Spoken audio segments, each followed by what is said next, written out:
आपको मालूम होगा कि पूना में डायरिया का ये चल रहा है, प्रकोप चल रहा है और उससे गिलेनबारी सिंड्रोम हो रहा है कहते हैं। दिन में अगर 3 से बार से ज़्यादा बच्चों को ज़्यादा प्रभाव होता है, एडल्ट्स में भी हो सकता है।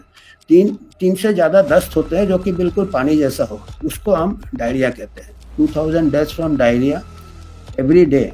हर दिन 2000 बच्चे डायरिया से मर जाते हैं, तो इसलिए डायरिया हमारे लिए काफ़ी इम्पोर्टेंट है।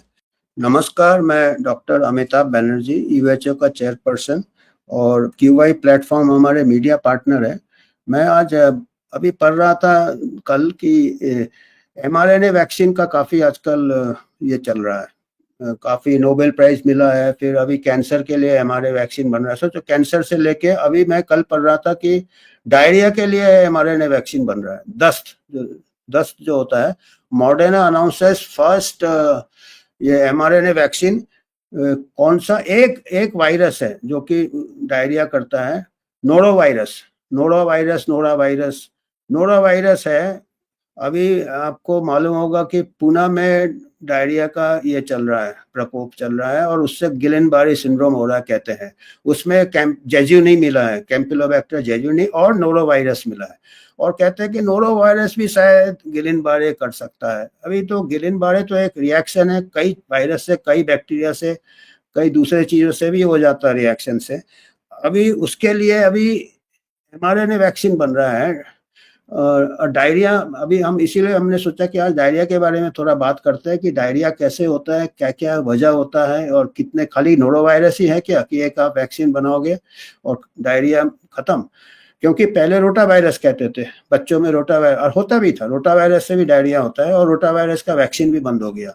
ये वैक्सीन बंद होने के बाद बन गया, रोटा वायरस का वैक्सीन बन गया। रोटा वायरस वैक्सीन बच्चों को देते हैं। उसके बाद भी रोज हमारे देश में 2000 बच्चे डायरिया से मर जाते हैं, 5 साल से नीचे। रोज 2000 से 4000 बच्चे रोज डायरिया, दस्त से मर जाते हैं।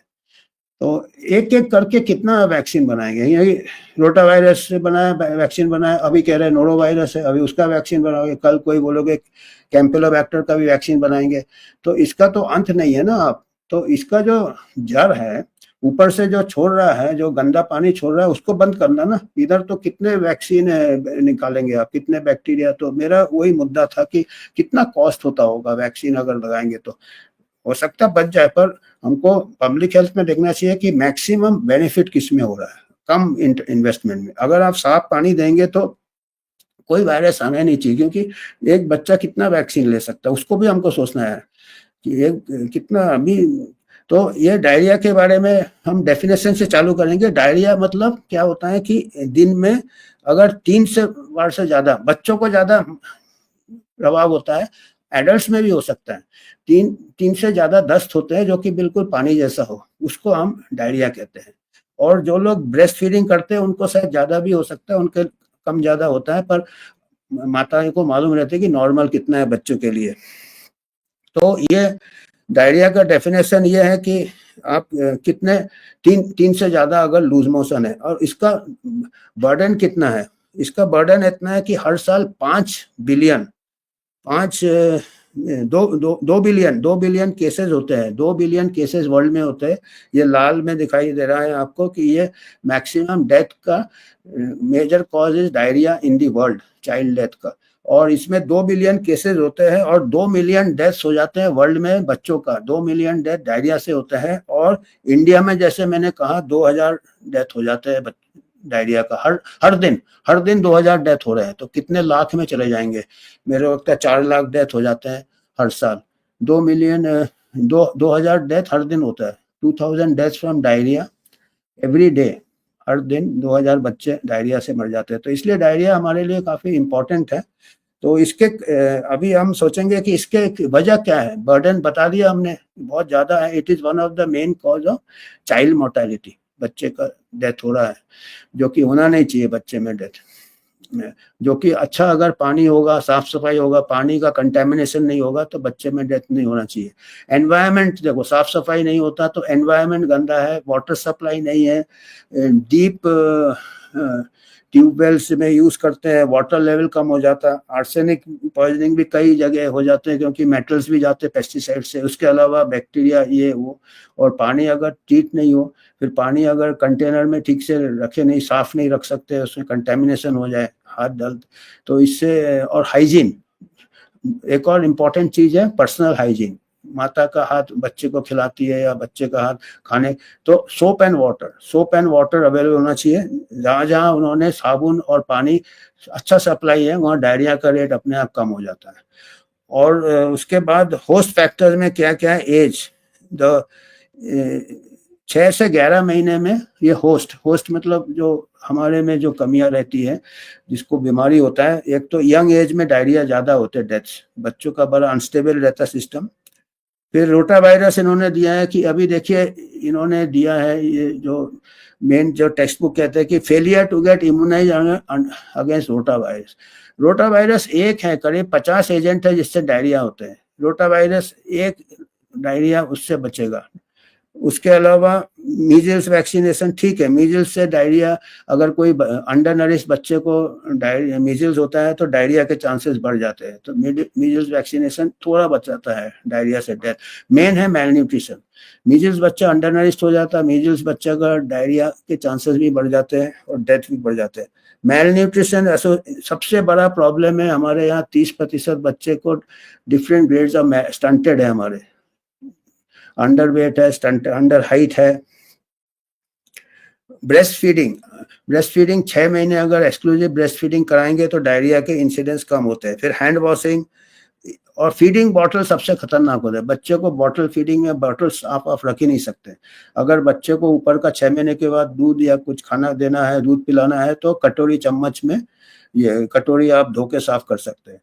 आपका जो फीडिंग बॉटल है वो बहुत डेंजरस होता है, उसके अंदर बैक्टीरिया ग्रो होता है, तो फीडिंग बॉटल अवॉइड करें।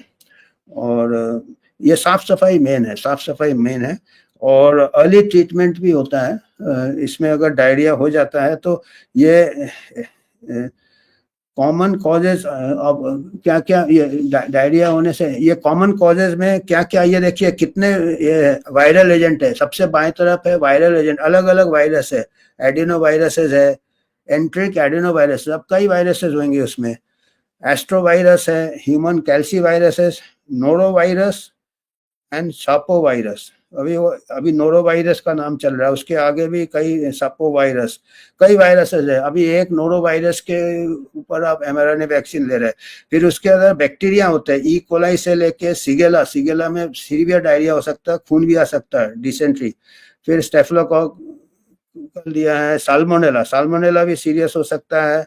और एयरसेनिया और कैंपिलोबैक्टर जेजुनी सबसे नीचे दिया, कैंपिलोबैक्टर जेजुनी, जिसका कि अभी थोड़ा आउटब्रेक चल रहा है पूना में, और लोगों को गिलेन बारे सिंड्रोम हो रहा है, 100 से ऊपर केसेस हो गए हैं। और पैरासाइट्स, कुछ कीड़े होते हैं पेट में, एक तो सिंगल सेल होता है एमीबियासिस जिसको कहते हैं, अमीबा होता है, एंटोमीबा हिस्टोलिटिका कहते हैं। फिर जियार्डियासिस होता है, ये अमीबा होता है। इसके अलावा दूसरे वर्म्स होते हैं, ट्राइचुरस, एस्केरियासिस, ये सब वजह है। तो आप ऐसा है कि इसके अगर वैक्सीन निकालेंगे तो देखिए कितने हैं, 16-17 वैक्सीन निकालने पड़ेंगे एक एक करके। तो इसको न करके अगर आप साफ पानी दे सकते हैं अच्छे से, कॉर्पोरेशन का पानी, टैप वाटर बिल्कुल साफ होना चाहिए। बॉटल मतलब फेलियर है, अगर आप बिस्लरी बॉटल ले रहे हैं या फिल्टर ले रहे हैं मतलब आपका पब्लिक हेल्थ फेल हो गया है। एक जमाने में यूरोपियन कंट्रीज में, अभी भी शायद आप जाएंगे, tap water is fit for drinking, क्योंकि टैप वाटर में हेल्थ ऑफिसर सर्टिफाई करता है कि यह पानी फिट है, और कोई बॉटल वाला कोई सर्टिफाई नहीं करता है। तो हमारे को अभी पब्लिक हेल्थ में हमारे को सेफ वाटर से करेंगे तो इतना बीमारियां बच सकता है।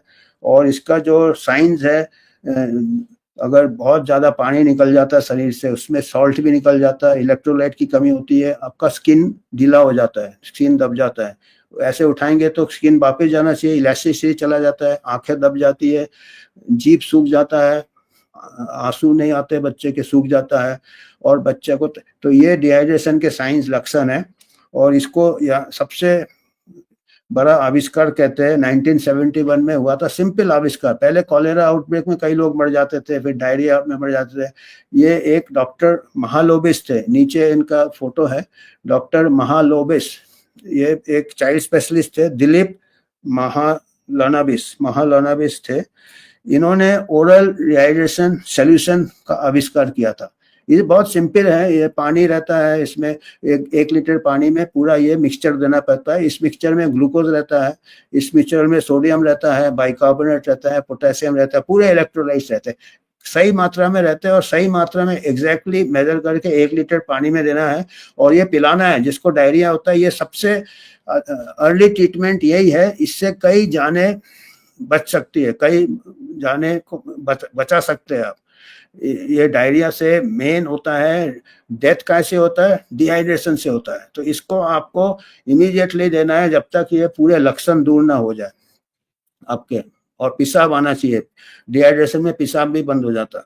तो ये आपको देना है, और ये कोई भी केमिस्ट के दुकान में मिल जाता है, सबसे सस्ता था। अगर ये दूर है केमिस्ट का दुकान, तो घर में आप नींबू पानी वगैरह से चालू कर सकते हैं, राइस वाटर से चालू कर सकते हैं। एक्सेस फ्लूइड्स कुछ नहीं है तो आप थोड़ा सा नमक, थोड़ा चीनी, ऐसे 1 पिंच नमक और ऐसे 4 उंगली चीनी और 1 लीटर पानी में आप डाल सकते हैं, और नींबू। तो इसमें आपको, इससे काफ़ी जानें बच सकती हैं।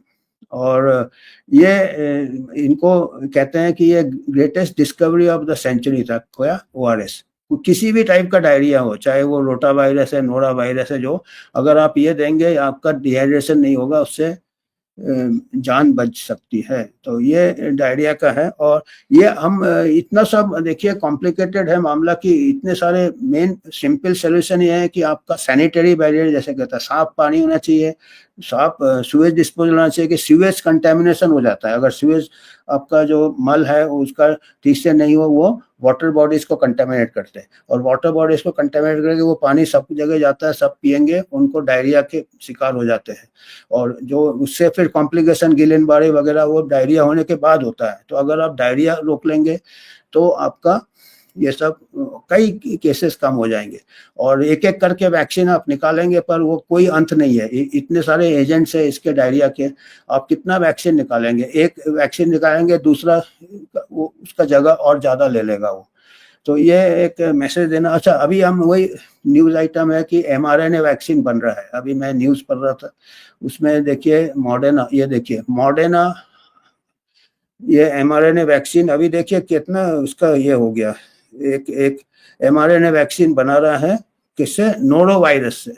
ट्रायल चल रहा है अभी, रैंडमाइज ट्रायल चल रहा है, 18 साल के ऊपर, 60 साल के ऊपर चल रहा है। बाद में बच्चों में भी ले आएंगे ये तो mRNA क्या है, क्योंकि डायरिया तो बच्चों में ही ज़्यादा होता है, उनमें ज़्यादा डेंजरस होता है।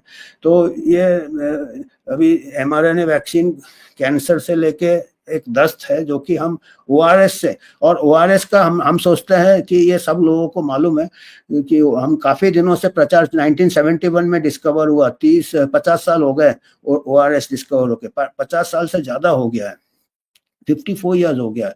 कोई भी डॉक्टर बताना चाहिए पहले ORS, पर अधिकतर पेशेंट्स भी सोचते हैं कोई दवाई दे दो, एंटीबायोटिक दे दो, डायरिया के लिए कोई नहीं, ORS से जान बच सकता है, ORS से, पर कोई इसके ऊपर ज़्यादा जोर नहीं देता। अभी हमने एक पेपर मैंने पढ़ा था, अफ्रीका में कई बार किया, 20 साल 10 साल में किया, ORS के 1/3 मदर्स, 30% के ऊपर माताएं या घर वाले बच्चे को या खुद ORS नहीं दे रहे, रिहाइड्रेशन नहीं कर रहे, 30% माताएं नहीं कर रही। और हमने भी सर्वे किया था, हमारे कॉलेज के फील्ड प्रैक्टिस विलेजेस में हमने सर्वे किया था, हमको भी उतना ही फिगर मिला कि खाली कुछ लोग ही दे रहे हैं, 50 से 60% लोग दे रहे हैं, 40% लोग को, माताएं को मालूम नहीं है कि ये ORS से जान बच सकता है। तो ये मैसेज आप लोग दीजिए, ORS आप जाइए केमिस्ट से लीजिए, और वैसे ही मात्रा में बनाना है, उसमें लिखा रहता है कि इतना, ये 1 लीटर पानी, 1 लीटर पानी का आपका 1 लीटर का वाटर बॉटल और साफ पानी, वो पानी लेके जितना पी सकते, जितने बार 10 जाते उतने बार पिलाए, आधा आधा गिलास, एक एक गिलास, जब तक वो साइंस ने चले जाए। तो ये मैसेज देना था मेरे को डायरिया के बारे में। डायरिया से जितने 2000 मौतें हो रही, नहीं होनी चाहिए अगर ORS इस्तेमाल करे तो, और साफ सफाई रखे, हाथ धोए या साफ पानी का प्रबंध हो तो आज इतना ही मैसेज था मेरे।